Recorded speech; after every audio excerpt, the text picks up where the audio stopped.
βρισκόμαστε σε έναν από τους πιο ιστορικούς χώρους στην Αθήνα σε ό,τι αφορά την εστίαση.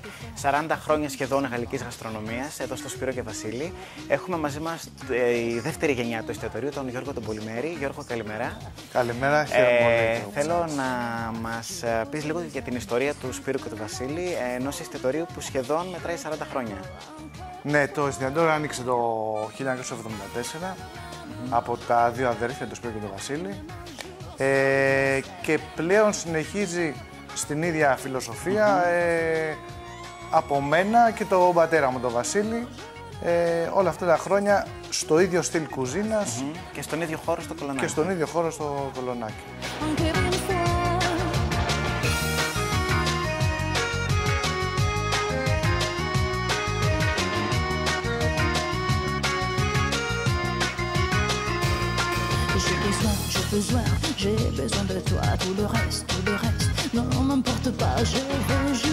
Γιώργο, θέλω να μου μιλήσει λίγο για τη φιλοσοφία της κουζίνας, γιατί από ό,τι ξέρω είναι κλασική γαλλική κουζίνα. Ναι.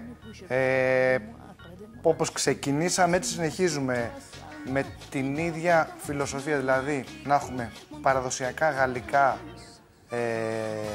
εδέσματα, χωρίς να αποφεύγουμε τα μοντέρνα πιάτα, που και αυτά εννοείται χρειάζονται και είναι πολύ ωραία, αλλά εμείς διατηρούμε τον κλασικό τρόπο της γαλλικής κουζίνας, ανενώνοντας φυσικά με καινούρια και πιο μοντέρνα, χωρίς να χάνουμε το στυλ μας. Σταθερή λοιπόν αξία και τα πιάτα τα οποία έχετε τόσα χρόνια στο μαγαζί και κατά συνέπεια και το ίδιο το μαγαζί.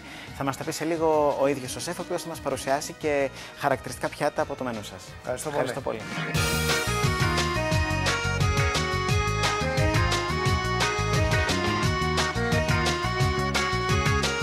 Συνεχίζουμε το αφιέρωμά μας στην γαλλική κουζίνα. Έχουμε μαζί μας τον Δημήτρη το Φίτρα, το σεφ του εστιατορίου Σπύρος και Βασίλης. Δημήτρη, καλημέρα. Μας έχεις ετοιμάσει χαρακτηριστικά κλασικά πιάτα που σερβίρεται εδώ στο μαγαζί και είναι χαρακτηριστικά της γαλλικής γαστρονομικής φιλοσοφίας.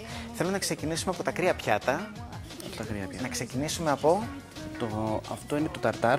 Είναι φρέσκο φιλέτο, πάντοτε ελληνικό, πάντοτε ελληνικά δουλεύουμε. Είναι φρέσκο φιλέτο, το οποίο το κόβουμε με το μαχαίρι. Να πούμε ότι το ταρτάρι είναι ουσιαστικά ομός κιμάς, το οποίο μαγειρεύεται πάνω μπροστά στον πελάτη. Το οποίο μέσα έχει και μπαχαρικά. Έχει και μπακαρικά, έχει και πιπέρια, έχει και ταμπάσκο, έχει... Πολύ κλασικό γαλλικό πιάτο. Ναι. Το προτιμούν πάρα πολύ οι Γάλλοι, το τρώνε πολύ συχνά.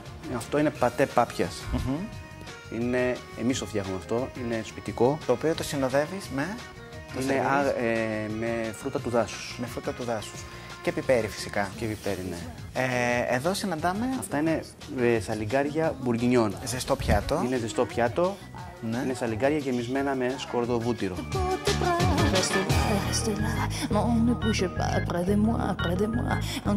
Συνεχίζουμε παρακάτω. Με το κοχύλι σενζάκ. Είναι με ψαρικά μέσα. Έχει ψάρια, έχει μύδια, έχει χτένια, έχει καβουρόψυχα, έχει πολλά. Και από πάνω έχει τυριά, έτσι. Και από πάνω είναι γκρατινερισμένο με τυρί. Ναι. Ωραία. Συνεχίζουμε με τα ζεστά πιάτα. Αυτό είναι την κλασική εντρεκότ. Η κλασική εντρεκότ καφέ. Και είναι και χαρακτηριστικό και του μαγαζιού σας επίσης. Ναι. Η βάση της βασικά είναι το βούτυρο και έχει πάρα πολλά αρωματικά χόρτα μέσα. Και κλείνοντας το τραπέζι το οποίο μας έχεις ετοιμάσει, δεν θα μπορούσαμε να μην έχουμε γλυκά. Είναι κλασική κρεμπρουλέ. Και το κορμό σοκολάτας. Και μουσο σοκολά. Μουσο σοκολά. Πολύ ωραία.